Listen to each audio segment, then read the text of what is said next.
first notes of the oud fell silent as the Sheikh's youngest son stopped his procession across the golden ballroom.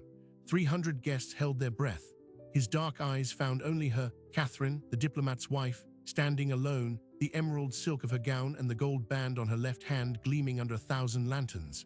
He extended his hand. The offer was a command, and in that single, silent moment before the music began again, she knew one dance would unravel her entire world. Her name was Catherine Holt, wife of the British economic attaché, and for 6 years her life had been a script written by diplomatic protocol. But here, under desert sky, that script was torn in half. The man inviting her was not just any royal. He was Sheikh Al-Zahir's heir, a figure of immense power and impossible scrutiny. Every eye in that opulent hall was now a witness. The question was no longer if she would dance, but what would be left of her life when the music finally stopped. Catherine's presence at the Al-Zahir Gala was itself a minor diplomatic assignment. Her husband, James Holt, was in Geneva finalizing a multi-billion-dollar trade agreement, a deal that hinged on stable relations with the Gulf. Attending the royal family's showcase event alone was meant to signal Britain's continued commitment. She was to be visible, polite, and utterly uncontroversial, a smiling portrait of allied fidelity. For 6 years, Catherine had mastered that role. The life of a diplomat's wife was a curated performance. She hosted teas, remembered names, wore the right designers, and stifled every opinion that hadn't first been cleared by the Foreign Office press team. Her marriage to James was not a love story, but a partnership of shared ambition. He wanted the ambassadorship. She wanted a life that mattered beyond garden parties. Together, they were a perfect, polished unit. But the desert kingdom of Al-Zahir was different. It was a place of staggering contrasts, where centuries-old tradition collided with dizzying futurism.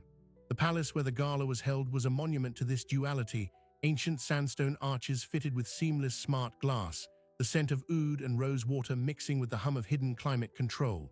And at the center of it all was the ruling family, Sheikh Rashid Al-Zahir, his 4 wives, and his 7 sons. The youngest son, Amir, was the subject of intense speculation. At 28, he was a Harvard-educated tech investor who also commanded his own traditional desert guard. He was famously private, rarely photographed, and never seen with a woman on his arm. Western intelligence profiles labeled him the calculated heir, a man who understood his power was best wielded from the shadows. Which is why his very public procession through the ballroom that night sent a shockwave through the assembled guests. It was a break from protocol. Royal sons did not walk among foreign attendees. They received lines of well-wishes from a dais. Yet Amir had descended, moving with a calm, predatory grace past bewildered ambassadors and oil executives, his path unerringly straight toward the British delegate's wife, standing nervously by a potted orange tree. Catherine's mind had raced through the manual. Chapter 4, Navigating Unforeseen Royal Attention. It advised deference, politeness, and a swift, graceful exit. It did not have a protocol for when the royal's gaze held a heat that felt entirely personal, or when his extended hand seemed to offer not just a dance, but a choice that split her world in two. The moment stretched, 300 people watched. A soft, frantic whisper came from her left, the French cultural attaché's wife. "Mon dear Catherine, your ring is glaring." Catherine's left hand instinctively curled, the gold wedding band feeling suddenly as conspicuous as a beacon. To refuse the heir was to insult the royal family, potentially jeopardizing James's deal. To accept was to step into a spotlight from which there was no discreet return. She placed her hand in his. The contact was electric, his fingers warm and sure as they closed around hers. A collective, almost imperceptible gasp rippled through the ballroom. The orchestra, which had paused, immediately struck up a traditional Samri tune, its rhythm slow and sensual. Amir did not speak. He simply led her to the center of the marble floor, the crowd parting like a Red Sea. His other hand came to rest at the small of her back, a touch that was both perfectly proper and devastatingly intimate. He began to move, and Catherine followed, her years of dance lessons kicking in even as her thoughts screamed. This was not a dance, it was a statement. Every turn, every step was being analyzed by the most powerful and gossip-prone audience on earth. She could see the calculations in their eyes, the British wife and the Arab prince. Was this a political signal, a personal scandal, a deliberate provocation? "You are trembling," Amir said, his voice low, his English flawless and faintly accented. It was the first time she had heard him speak. "It's cold," she lied, the desert night being anything but. A faint, knowing smile touched his lips. "No," he murmured, the word for her alone. "It is not." He guided her through a turn, and Catherine caught a glimpse of her own reflection in a gilded mirror. She saw a woman she barely recognized, cheeks flushed, eyes wide with a fear that was inextricably mixed with a thrilling, dangerous awareness. For 6 years, she had been James Holt's wife. For 3 minutes, she was simply Catherine, a woman being seen, truly seen, by a man who commanded empires. The music swelled. Amir's hold tightened just fractionally, pulling her a hair's breadth closer as they navigated a complex step. "Your husband is a fortunate man," he said, his dark eyes holding hers, "to have such a compelling reason to hurry home." The comment was a grenade disguised as small talk. It acknowledged her marriage, her situation, and his own awareness of it all. It was a test. Catherine's diplomatic training surfaced. "His work is important for both our countries," she replied, her voice steady despite the drumming of her heart. "We all hope for a successful outcome." Amir's smile didn't reach his eyes this time. "Yes, outcomes." The music began its final descent. He led her through one last, sweeping turn, then brought them to a stop with impeccable timing. The applause that broke out was polite, measured, but beneath it thrummed a current of wild speculation. He released her hand, bowed with formal elegance, and did the unthinkable. He raised her fingers to his lips, the brush of his mouth against her skin, a whisper of fire. "Thank you for the dance, Mrs. Holt," he said, the title a deliberate emphasis. "The pleasure was entirely mine." And then he was gone, melting back into the circle of his guards and advisors, leaving Catherine standing alone in the center of the ballroom. The silence was louder than the music had been. Every conversation had stalled. She was marooned on an island of marble, the emerald of her gown feeling less like fabric and more like a target. The walk back to the periphery was the longest of her life. She felt the stares like physical touches, curious, judgmental, envious. The wife of the German financier offered a thin, sympathetic smile. The Russian oil magnate's gaze was openly appraising. Her own embassy's deputy chief, Martin Thorne, materialized at her elbow, his face pale. "Catherine," he said under his breath, steering her toward a balcony. "What in God's name was that?" "He asked me to dance. I couldn't refuse." "There are ways to refuse," Martin hissed, glancing around. A feigned feint, a twisted ankle. Good Christ, James is in Geneva sealing a deal that requires this family's blessing. "This doesn't look like diplomacy, Catherine. It looks like something else." The implication hung in the hot night air. "It looks like the beginning of a scandal." Back in her hotel suite 2 hours later, the facade crumbled. Catherine tore the emerald gown off as if it were poisoned, her hands shaking. She scrubbed at her hand, at the spot his lips had touched, but the sensation wouldn't fade. Her phone, silenced for the event, now buzzed relentlessly on the dresser. 3 missed calls from James, a text, "Heard about the dance, call me." 4 messages from her best friend in London, Sophie, who had already seen blurry footage on some gossip site. "Cat, what HAPPNED, who is that?" 1 email from the embassy's communications officer with the subject line, "Urgent, press inquiry management." This was the mechanism of modern ruin, not a single cataclysmic event, but a cascade of consequences triggered by one irrevocable choice. The dance had lasted 3 minutes. Its aftermath, she knew with a sinking certainty, would define the rest of her life. She poured a glass of water she didn't want and walked to the floor-to-ceiling window, overlooking the city of gleaming towers and ancient minarets. Somewhere in that sprawling palace, Amir al-Zahar was likely not thinking of her at all. She was a momentary diversion, a diplomatic pawn who'd provided an evening's intrigue. But as the first sliver of dawn gilded the horizon, a courier arrived at her suite. The hotel manager presented a simple white box with solemn reverence. Inside, on a bed of black silk, lay a single, perfect white orchid. There was no card, none was needed. The message was as clear as it was impossible. The dance was not an ending, it was an invitation. and as Catherine stared at the flower, a symbol of rare beauty and delicate captivity, she understood the terrifying truth. The most dangerous part wasn't the prince's attention. It was the part of her that wanted it to continue. The orchid was a breach of protocol so elegant, it felt like an act of war. By 7 a.m., the British embassy in Al-Zahar was in containment mode. Catherine sat in a sterile conference room facing Martin Thorne and a woman she'd never met, Eliza Vance, the Foreign Office's head of diplomatic security. Vance's demeanor was that of a surgeon assessing a metastasizing tumor. "Let be clear, Mrs. Holt," Vance began without preamble. "Last night, you became an operational vulnerability. The video of your dance has 3 million views on Middle Eastern social media. The narrative is British diplomat's wife dances. It's the prince chooses a Western flower. You've been romanticized. That makes you a tool." James's call from Geneva had been a study in controlled fury. "What were you thinking, Catherine?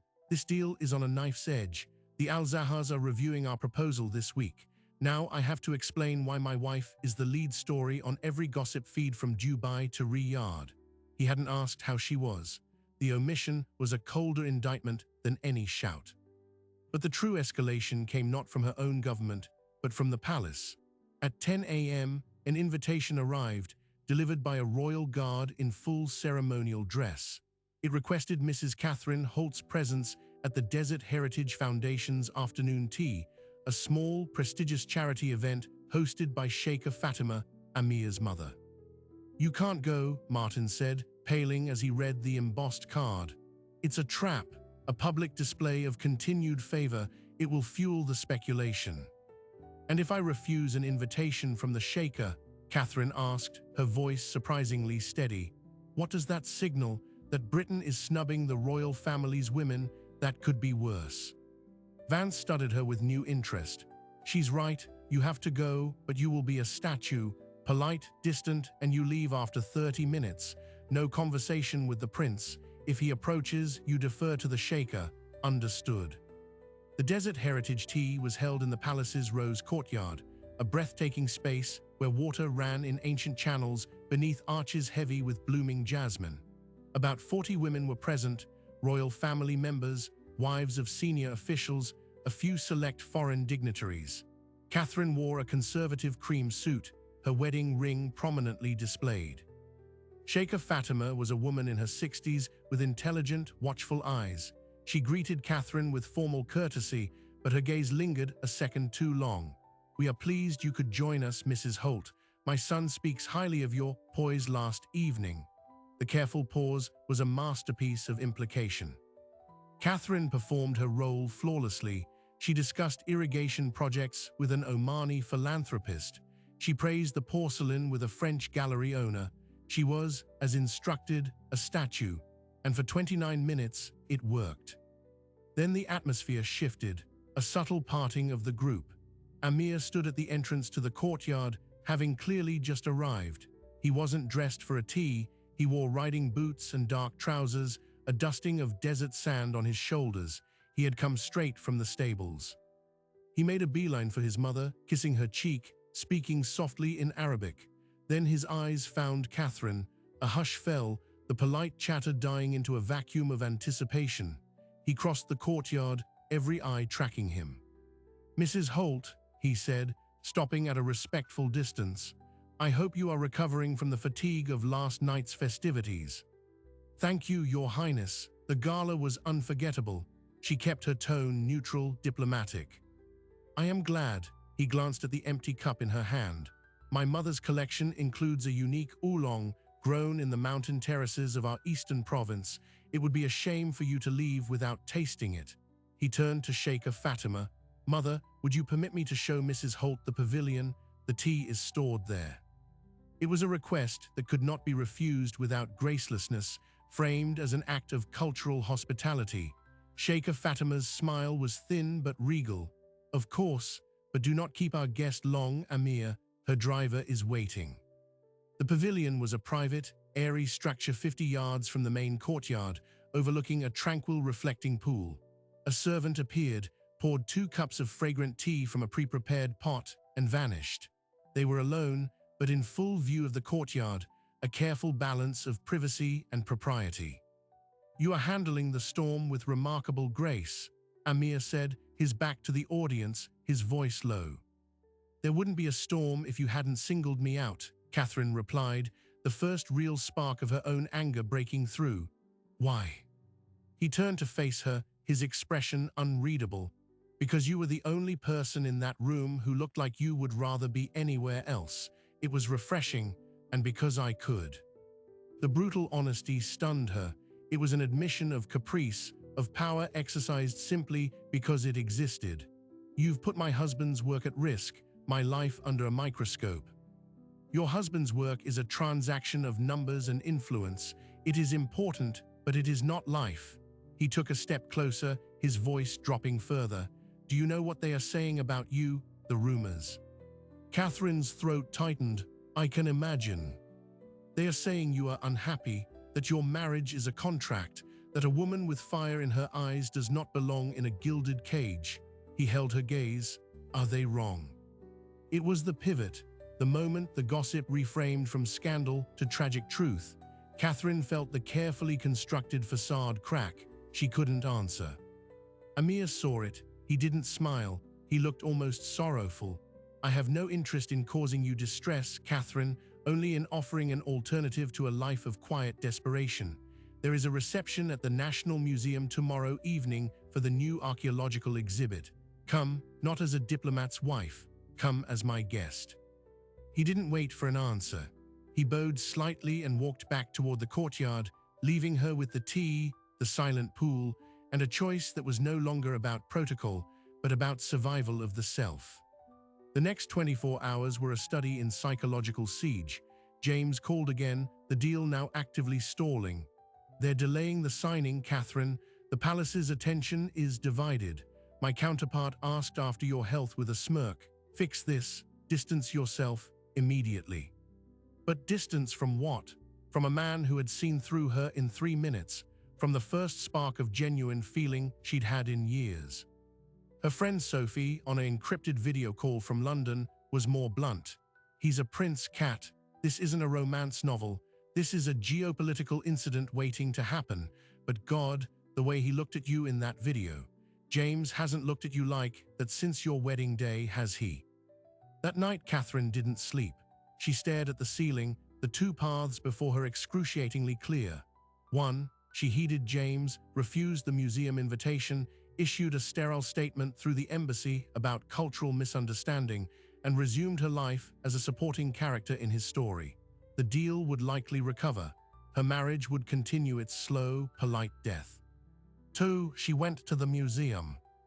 At 6 p.m., a different car arrived at her hotel. Not an embassy vehicle, but a sleek, unmarked sedan.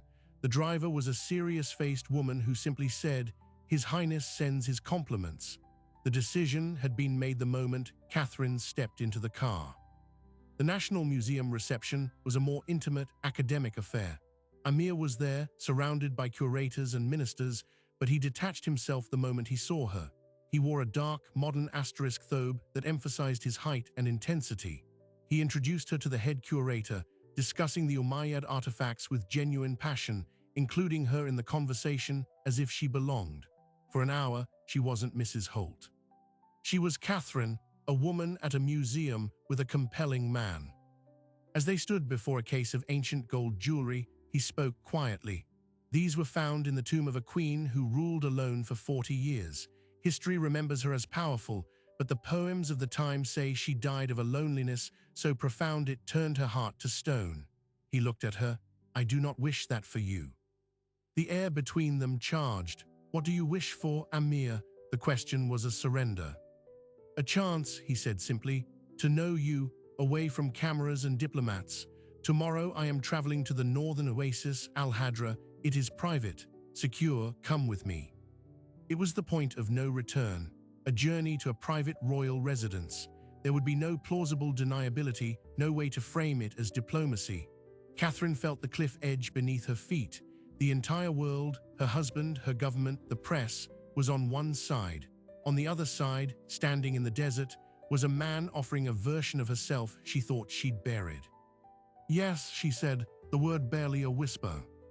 The smile that broke across his face was transformative, stripping away the prince and revealing the man, vulnerable, hopeful, and just as perilously invested as she was. He didn't touch her. He didn't need to. The pact was sealed. But as a palace aide hurried over to whisper in Amir's ear, his expression shifted to one of sharp concern. He listened, then turned back to Catherine, his voice urgent. "You must return to your hotel. Now, do not speak to anyone. Your embassy will be contacting you shortly." "What happened?" "A leak," he said, his jaw tight. "The details of our meeting here and the invitation to Al-Hadra, they are not yet public, but they are in the hands of people who will use them. The storm is no longer approaching, Catherine. It has made landfall." The sedan raced back through the city, but this time the privacy felt like a coffin. Her phone, which she'd left silenced in her clutch, now showed 27 missed calls, 19 from James, 5 from Martin Thorne, 3 from an unknown UK number. As she crossed the hotel lobby, the manager intercepted her, his face grim. "Mrs. Holt, there are journalists at the service entrance as well. Your suite is secure. Mr. Thorne is waiting for you upstairs." In her suite, Martin stood like a condemned man. He held a tablet. On it was a draft headline from a major London tabloid, set to publish at midnight. It read, "Desert Scandal, Diplomat's Wife and Prince's Secret Tryst, £1 billion trade deal in jeopardy." Below the headline was a blurred but recognizable photo of them talking by the museum display case, their bodies angled toward each other, the intimacy palpable. "It's over, Catherine," Martin said, his voice hollow. "The Foreign Office is recalling you. You're on the next flight to London. James is already on his way back. They're calling it damage control, but what they mean is they're throwing you to the wolves to save the deal." Catherine felt the walls of her life finally collapse, but amid the rubble, one thought burned with shocking clarity. They thought they could recall her, silence her, make her disappear. But they had not accounted for what the prince would do next. The prince's counter-strike was not delivered through diplomatic channels. It was delivered by satellite news. 30 minutes after Martin delivered the recall order, every major network in the Gulf region interrupted programming. The screen showed not the grainy museum photo, but a perfectly clear, officially released portrait of Prince Amir and Catherine at the Desert Heritage Tea. They were standing apart, but the image was captioned, "His Highness Prince Amir Al-Zahar and Mrs. Catherine Holt in cultural dialogue, celebrating shared heritage." Accompanying the image was a brief, official statement from the Royal Diwan. It expressed the prince's appreciation for Mrs. Holt's genuine interest in Al-Zahari history and conservation efforts. It concluded, "Cultural and personal diplomacy between our nations is valued and protected." The message was a masterclass in political jiu-jitsu. The palace had reframed the scandal as diplomacy. By officially sanctioning the interaction, they made any British attempt to recall her in disgrace look like an overreaction, or worse, an insult to the royal family's judgment. In her suite, Catherine's phone rang. It was James. The controlled fury was gone, replaced by a brittle, unfamiliar panic. "What have you done, Catherine? The palace just legitimized you. The Foreign Office is apoplectic. If they pull you now, it looks like we're rejecting the prince's olive branch. The deal will be dead for a generation." "What are you saying, James?" "I'm saying you can't come home." The words hung in the static-filled line. "You have to stay, you have to perform, be the cultural liaison they've invented, smile for the cameras with him, and for God's sake, do not get on that plane." The reversal was dizzying. She had gone from sacrificial lamb to essential pawn in the space of an hour, but a pawn with acutely sharpened teeth. Martin Thorne, looking shell-shocked, confirmed it. "Orders from London. You are to remain at your post. You will accept with public grace the palace's characterization of events. A joint cultural dialogue series is being hastily arranged. Your first public appearance is in 48 hours at the opening of the new Opera House, with him." Catherine understood. She was now a piece on a chessboard where both sides were moving her, but only one side had ever looked at her as a person. A cold clarity settled over her. If she was to be a pawn, she would be the one that changed the game. The Opera House opening was a global event. As Catherine stepped from the embassy car onto the red carpet, the flash of cameras was a physical wall of light. She wore a dress of al-Zahari silk, a gift from the Sheikh's office, a subtle but powerful signal of royal approval. James was nowhere to be seen. His flight had been delayed. Amir was waiting at the top of the stairs. He offered his arm, not his hand, a more formal, possessive gesture. As she took it, he leaned in, his voice for her alone. "I will not apologize for the photograph. It was necessary." "You used me," she whispered, smiling for the cameras. "I protected you," he corrected, his own smile flawless. "There is a difference. To be used is to be discarded. To be protected is to be kept." The ambiguity of the word "kept" vibrated between them. The evening was a performance within a performance. They sat in the royal box. They conversed politely during intermission with European dignitaries. Every glance, every murmured exchange was dissected by 1,000 lenses. But in the dark, during the second act, his hand found hers, hidden in the shadows between their seats. His thumb stroked her palm, a secret, devastatingly tender confession. She did not pull away. The world saw a carefully managed, diplomatic tableau. Catherine felt the last of her resistance shatter. The following morning, the second leak hit. But this one did not come from a tabloid. It came from a shadowy, well-sourced geopolitical blog. The headline was, "The Al-Zahar Gambit. Is the Prince's Romance a Ploy to Sink the UK Deal?" The article laid out a chilling theory.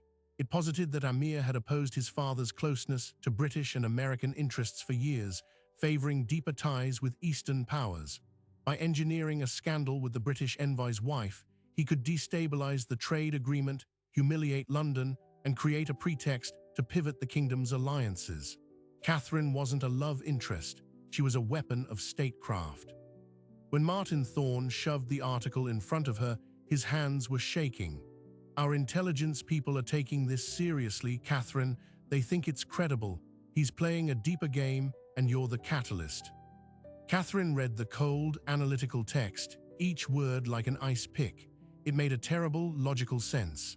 The public dance, the very public favor, it was all perfectly staged to create maximum diplomatic damage. Had she been a fool, was every look, every word just expert theater? She demanded to see him, not through channels, but directly. Using a private number he'd given her at the museum, she sent a single word: "Now." He received her not at a palace, but at a stark, modern safe house on the city's edge. He was alone. The moment the door closed, she confronted him with the article, her voice trembling with rage and betrayal. "Is it true? Am I just a convenient tool to blow up my country's deal?" Amir read the piece, his expression unreadable. When he looked up, his eyes held not guilt, but a profound weariness. "This analysis is not entirely wrong," he said, and her heart plunged. "But its conclusion is." He paced to the window. "I do oppose the terms of this deal. It gives your corporations ownership of water desalination patents that belong to my people. It is exploitation in a suit. My father is old, dazzled by London's promises. I have been searching for leverage to force a renegotiation." He turned to face her. "Seeing you was not part of the plan. You were a distraction, a dangerous, captivating distraction. But when I saw the scandal breaking, yes, I saw an opportunity. I used the chaos to reframe the narrative and gain leverage. That part is true." Catherine felt the room spin. "So you admit it?" "I admit to seizing an opportunity in a political fight. I do not admit to the fiction they are selling." He crossed the room, stopping close enough that she could see the raw honesty in his eyes. "The part they have wrong, Catherine, is the motivation. They think I crafted this to destroy the deal. I am using it to save my country from a bad deal, and they think my interest in you is calculated. That is the only part that is a lie." He cupped her face, his touch gentle. "The calculation ended the moment you asked me why. In the pavilion, what I feel for you is the most politically inconvenient, reckless, and genuine thing I have ever experienced, and it has complicated everything." The confession changed the entire equation. He was not a puppet master. He was a man caught between duty and desire, trying to steer a tsunami, and she was in the center of it. But the world did not see nuance. The geopolitical leak went mainstream. Now, the narrative split into two warring camps, the romantic fairy tale and the cold-eyed conspiracy. Catherine's every move was scrutinized for evidence of either. Pressure reached a breaking point. James arrived in Al-Zahar not to support her, but to deliver an ultimatum from the highest levels of the British government. In a secure embassy room, with Eliza Vance present, he laid it out. "You have 1 week, Catherine. You will publicly announce a family emergency and return to London. Once home, you will give a joint press conference with me, affirming the strength of our marriage and dismissing the rumors as cultural misunderstanding. You will then enter a private period of reflection at your family's estate. Effectively, you will disappear." "And if I refuse?" Catherine asked, her voice quiet. James's mask slipped, revealing a deep personal resentment. "Then the government will not support you, you will be cut loose, your passport could be challenged, the financial agreements in our marriage will be voided, you will have nothing, and you will still be dragged through the mud, but alone." It was exile or annihilation. That night, Amir came to her hotel through a service tunnel. He listened as she relayed the ultimatum. His face was stone. "They are asking you to choose between a prison of their making and a desolate wasteland. What choice do I have?" "There is always a third choice," he said. He placed a slender folder on the table. It contained a new Al-Zahari passport, identification papers, and a deed to a small, secured property in the mountains. They were all in her name. Catherine Holt. No title, no affiliation. "This is not an offer of asylum or of being kept," he said, his voice thick with emotion. "This is an offer of sanctuary, a place to exist, without being anyone's wife or anyone's pawn, for as long as you need. The choice of what comes next would be yours alone." He was offering her a door out of the labyrinth with no strings attached. It was the most generous and terrifying gift she had ever received. Catherine spent a sleepless night holding the two futures in her hands, the familiar, gilded cage of London or the terrifying, unknown freedom of the desert. As dawn broke, she made her decision. She packed a single bag. She left her wedding ring on the hotel desk. Then she walked out the service entrance where a different car with a different driver awaited. But as the car pulled away, a black sedan with diplomatic plates fell in behind it. Eliza Vance's operation hadn't been bluffing. They were watching. They had no intention of letting their assets simply walk away. The car accelerated, weaving through the waking city. Catherine's driver spoke calmly into a headset in Arabic. "We have pursuit. Initiate the diversion." At that moment, a world away, the final piece of the conspiracy theory snapped into place with a sound that would reverberate across continents. The billion-pound trade deal between the UK and Al-Zahar collapsed, not from scandal, but from a sudden, shocking announcement from the Royal Diwan. Sheikh Rashid Al-Zahar, citing the need to review fundamental terms in light of national interest, had suspended negotiations indefinitely. The statement, notably, was signed not just by the Sheikh, but also by the Crown Prince and Prince Amir. The prince had won. He had used the chaos Catherine created to achieve his political objective. The question that remained, as Catherine's car sped toward the desert with British intelligence on its tail, was whether she had been his partner in that victory or merely the spark that lit the fuse, and whether, in the cold light of his political triumph, the sanctuary he offered was still hers to claim. The mountain safe house was not a palace, but for the first time in years, the silence was her own. The driver, a fierce woman named Layla, had lost the diplomatic sedan in the labyrinthine streets of the old souk. They arrived at dawn at a small, fortified villa nestled in the high desert crags. The air was thin and clean. The only sound was the wind. For 3 days, Catherine existed in a vacuum. No phone, no internet, just the stark beauty of the desert and the crushing weight of the choice she'd made. Layla provided necessities and security, but no news. On the 4th morning, a different car arrived. Amir stepped out, alone, dressed in simple, dusty clothing. He looked exhausted, but his eyes were clear. He didn't approach her. He stood by the car, giving her space. "The British government has formally requested your repatriation. They are calling it a voluntary disappearance. and implying coercion. Your husband has given interviews calling for your safe return. Catherine felt a hollow ache, but no surprise. And the deal? Dead, my father has authorized a new negotiating team. The terms will be rewritten from the ground up. He paused. I have been removed from the Council of Economic Affairs. My influence in the palace is now indirect. The cost was laid bare. He had traded his official power for a principle and for her. Why did you come here? She asked. To give you the third choice I promised. The papers in the folder are real.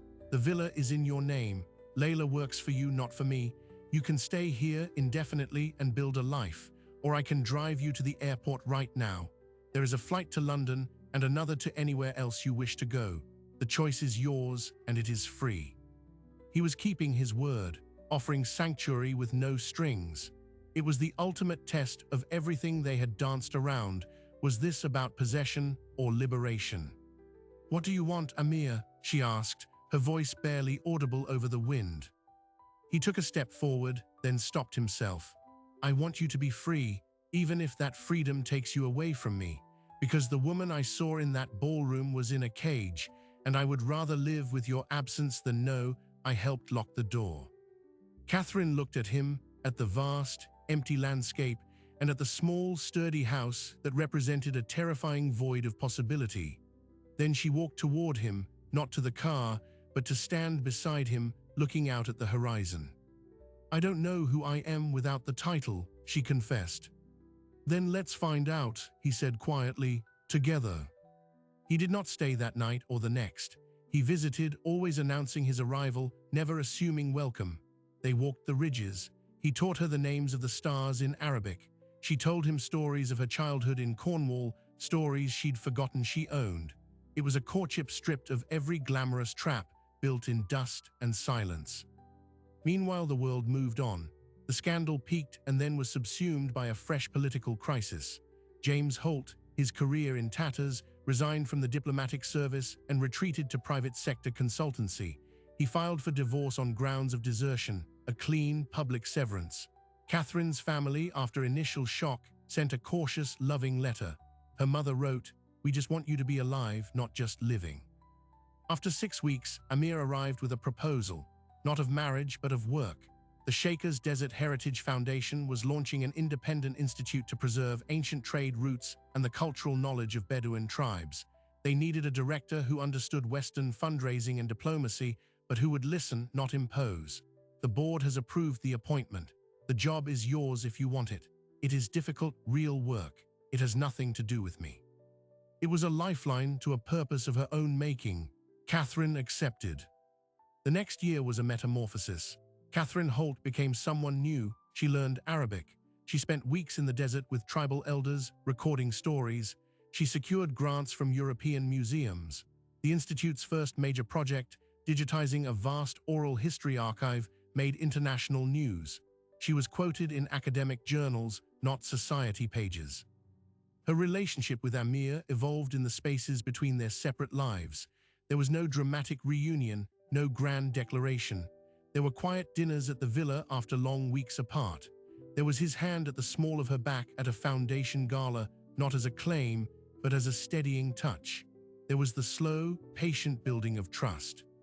The geopolitical conspiracy theory faded, but a kernel of truth remained. Their connection had altered the fate of nations. The new UK Al-Zahar trade agreement, signed 18 months later, was hailed as a model of equitable partnership. The water patents remained in Al-Zahari hands. In a closed-door meeting, Amir's father reportedly told him, "You were right, and you paid too high a price." Amir's reply was said to be, "I gained more than I lost." The final surprise came on a cool desert evening, 2 years after the gala. Catherine was hosting a small gathering at the villa for her international team. Amir arrived late, as was often the case. He waited until the guests had left, then handed her a small, ancient book, bound in worn leather.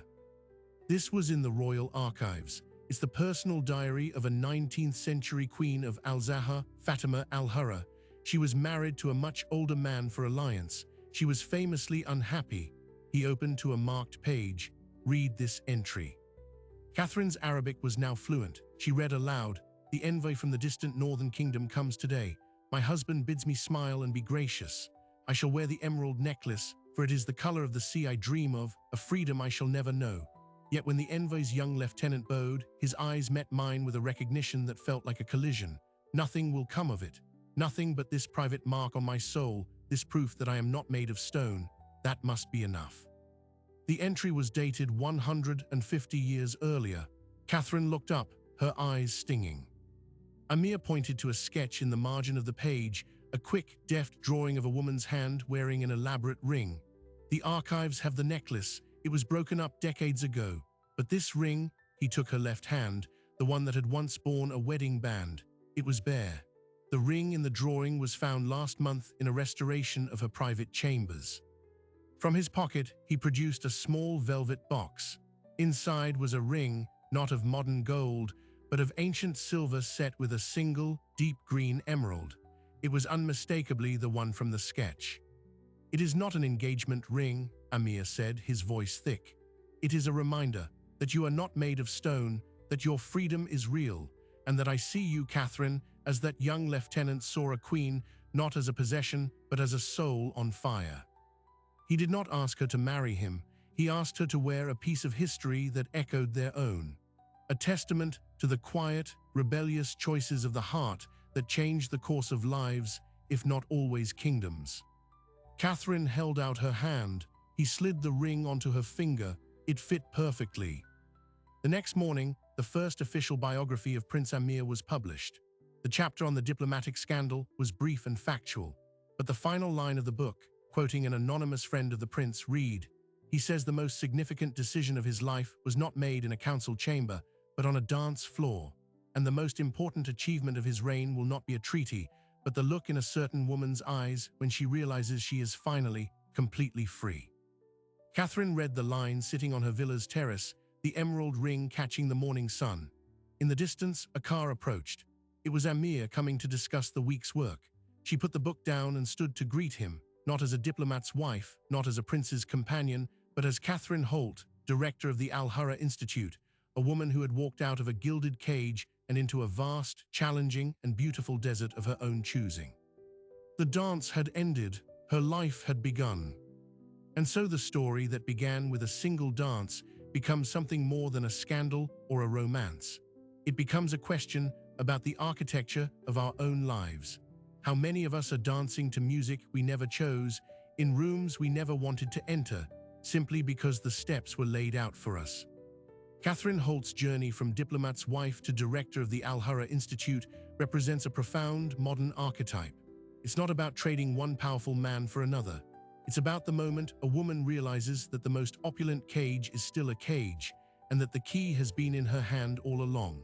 The prince didn't rescue her, he simply held up a mirror, and in that reflection, she found the courage to rescue herself. This narrative taps into a powerful, enduring fantasy, not just of royal romance, but of radical self-reinvention. The Sheikh romance genre, with over 80 novels published since 9/11 and generating billions in revenue, thrives because it offers more than escapism. It offers a vision of a world where tradition and power can be confronted, not just submitted to, where the heroine's greatest transformation isn't falling in love, but rediscovering her own agency within a gilded world. The lingering question is this: what is the true cost of the life you've been given, and what would you risk to build the life you choose? For Catherine, the answer was everything she knew. For you, the listener, it might be a different calculus. But the fundamental truth remains: the most dangerous prison is the one we mistake for safety, and the most revolutionary act is often a simple, quiet step into the unknown. The desert in these stories is never just a setting, it is a crucible. It strips away everything non-essential and forces a choice: adapt and grow, or perish. Catherine adapted. She traded the polished certainty of London for the challenging authenticity of a life built on her own terms. And in doing so, she didn't just change her own story, she changed the narrative of what is possible. So the next time you find yourself in a room where you feel invisible, or following steps that feel written by someone else, remember the dance in the desert ballroom.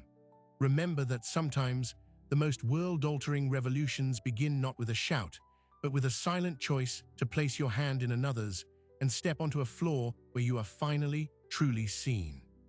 Thank you for listening to this journey. If this story of forbidden choices and finding your own path resonated with you, make sure to subscribe. We explore a new, gripping tale of transformation and tough choices every single week. Until next time, remember, your life is not a script. You are the author. Now go write your next chapter.